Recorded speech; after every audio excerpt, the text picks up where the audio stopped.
Mirë mbrëma të respektuar shikues, në vazhdim do të ndiqni edicionin Spektri Info. Pas më se 20 vitesh, kryetari i Gjilanit, Lutfi Haziri, sot qëndroi në Bujanovc dhe në Preshev me çrast u takua dhe me krerët institucional të këtushëm. Në kabinetin e kryetarit të komunës së Bujanovcit, Shaib Kamberi, në shoqërim të deputetit popullor Fatmir Hasani, është pritur sot zyrtarisht kryetari i komunës së Gjilanit, Lutfi Haziri, në vizitë historike në lugin të Preshevës pas 20 viteve. Pjesë e delegacionit të komunës së Gjilanit, përveç kryetarit Haziri, ishte edhe udhëheqësi i zyrës ndërlisë të Kosovës në Beograd, Valdet Sadiku, Kushrim Kadriu dhe Xhelal Shaqiri. Në takim është biseduar për bashkëpunimin e përbashkët rajonal në mes dy komunave. Kryetari i komunës së Bujanovcit, Shaib Kamberi, pas takimit theksoi se kemi interesa të përbashkëta të bashkëpunimit tonë rajonal në kuadër të proceseve të integrimeve në Bashkimin Evropian. Kemi interese të veçanta të përbashkëta të bashkëpunimit tonë rajonal në kuadër të integrimeve, të procesit të integrimeve në Bashkimin Evropian, por edhe të projekteve të shumta regionale, cilat do të tentojmë që bashkarisht të shfrytëzojmë duke konkuruar edhe në fondet tipa të bashkëpunimit ndërkufitar, edhe në fondet e tjera të Bashkimit Evropian që kanë për qëllim ngritjen e zhvillimit ekonomik të rajonit të Anamoravës. Lutfi Haziri, kryetari i komunës së Gjilanit, tha se jemi sot në zyrën e kryetarit të komunës së Bujanovcit të shkëmbejmë dhe të vazhdojmë të ndërtojmë format tona të bashkëpunimit ndërkomunal që është në interes të qytetarëve të dy komunave. Natyrisht Bujanovci është njëra prej komunave që ka peshën e vet jashtëzakonisht të rëndësishme në kuadër të bashkëpunimit ndërkomunal dhe ndërregional që ne kemi instalu ka disa vite tashmë në Gjilan, Kumanov, Bujanovc, Tërgovishte dhe në numër i madh komunave morën pjesë këtë bashkëpunim. Besojmë shumë që Bujanovci do të jetë pjesë dhe antar i barabartë të disa organizatave evropiane që ndihmojnë në zhvillimin e demokracisë lokale, në zhvillimin dhe gjetjen e mundësive financiare për investimet komunale dhe mundësitë shkëmbimit provojave dhe eksperiencave që mund të marrim nga kolegët tonë, homologët tonë në Evropë. Sa i përket gjetjes Bujanovcit pas 20 viteve, unë e gjej me ndryshime shumë të mëdha natyrisht. Shumë të mëdha për një qytet që është shumë afër Gjilanit, po për shkak të barierave dhe pengesave nuk kam pas mundësi. Unë falenderoj autoritetet dhe veçanti edhe mikpritsin këtë rast kryetarin e komunës përpritje, zyrën tonë në Beograd dhe përfaqësuesin tonë që ka ndërmjetësu dhe ka organizu këtë vizitë timën të parën pas përfundimit luftës në Kosovë dhe pas përfundimit konfliktit edhe në luginën e Preshevës. Ndërkohë, kryetari i komunës së Gjilanit, Lutfi Haziri, ka vizituar edhe fshatin Nasals, ku kishte rënë dëshmor gjyshi i tij. Ministria e Arsimit e Republikës së Serbisë me plan program vjetor ka paraparë dhe pushimin pranveror për nxënësit e shkollave fillore dhe shkollave të mesme. Ky pushim do të fillojë nga dita e nesërme, përkatësisht më 13 prill dhe do të zgjasë deri më 17 prill. Nënkuptohet që nxënësit në bankat shkollore do duhej të kthehen të martën më 18 prill. E ne vazhdojmë tutje me informacione të tjera. Dje dhe sot, Info Business Qendra ka mbajtur punëtorit e para që nga hapja e saj. Edhe pse numri jo i madh i pjesëmarrësve, koordinatorja e kësaj qendre pret që në të ardhmen ky numër të rritet.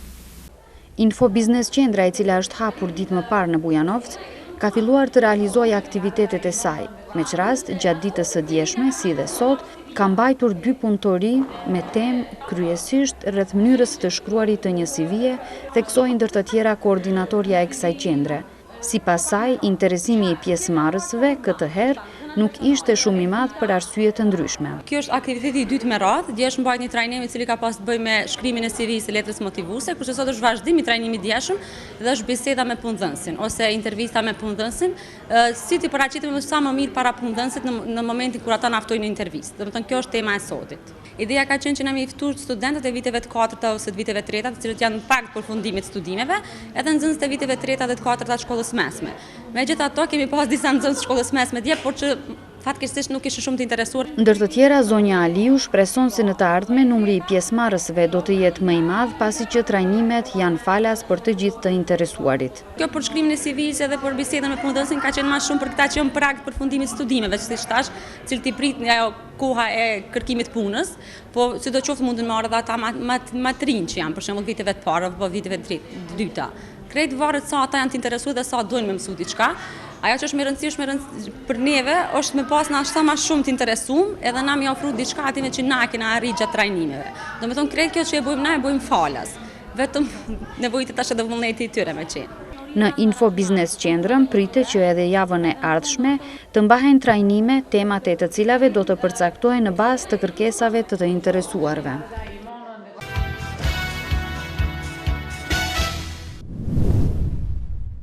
Presidenti i Kosovës Hashim Thaçi ka udhëtuar për në Britani të Madhe, ku do të marrë pjesë në ceremoninë ushtarake Parada e Sovranit, ku do të pritet me nderime të larta ushtarake. Zyra për informime e presidentit e Kosovës kanë konfirmuar se Thaçi do të marrë pjesë në njërin nga ceremonitë dhe paradat më të mëdha ushtarake që organizohen në Britani të Madhe. Në këtë ceremoni pritet të diplomojnë dhe 2 oficer kadet të Forcës së Sigurisë së Kosovës në Akademinë Ushtarake Mbretërore, e cila është një prej akademive më prestigjioze ushtarake në botë. Ministri i Punëve të Jashtme të Kosovës Enver Hoxha sot ka qëndruar në Tiranë. Gjatë një takimi që pati me kryeministrin e Shqipërisë Edi Ramon, u vendos që të mbahet një mbledhje e përbashkët e 2 qeverive, asaj të Kosovës dhe Shqipërisë. Mbledhja do të mbahet në qytetin e Vlorës me 24 prill. Sipas ministrit Hoxha, në mesin e shumë temave që u diskutuan ishte edhe vendimi i kësaj mbledhjeje. Një temë e diskutimit dhe ndër më të rëndësishmet ishte mbledhja e përbashkët e 2 qeverive që kësaj radhe do të mbahet në Vlorë.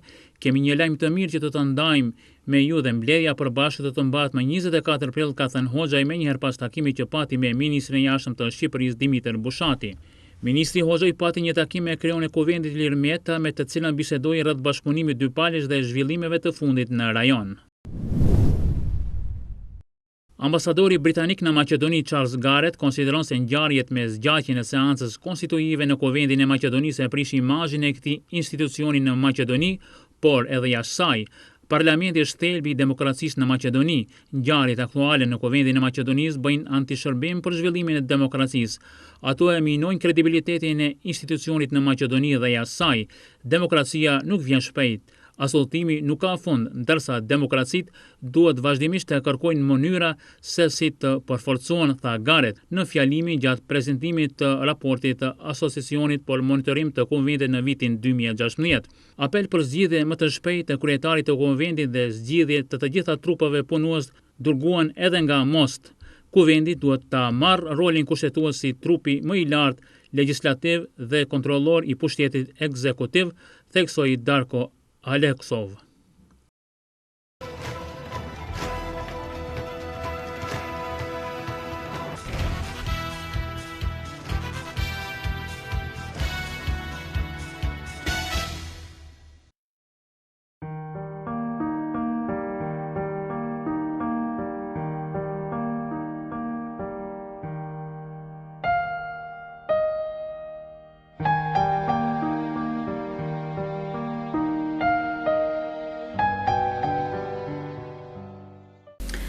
Ishte ky edicioni Spektri Info, faleminderit për vëmendjen tuaj dhe natën e mirë.